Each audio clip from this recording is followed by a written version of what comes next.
Hello there, I'm here to talk to you about one of my newest favorite products. This is the Shunshi portable blender. Now, I have been using this thing daily, because it is one of my new favorites.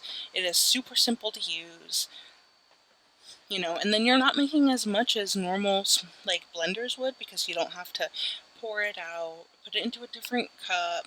No, you can just keep it in the same cup. It does come with a silicone or hard plastic bottom so that you can just take this off and you'll have a cup full of smoothie. Now the top is very nice. It has a lockable feature. If you just do this, you cannot open it. And you just pull that back down.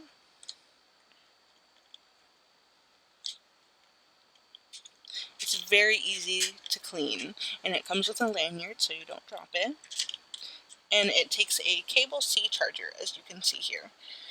And when you charge it, it has these LED indicators right here, and they light up red whenever it's about to die, and it slowly turns green while it's charging. And one of my favorite things about it is that it blends so fast. You only have to do it for about 30 seconds and your whole cup is blended. Now, I say that's a steal. Especially when I'm always on the go, this is so perfect, and I hope you guys enjoyed this video.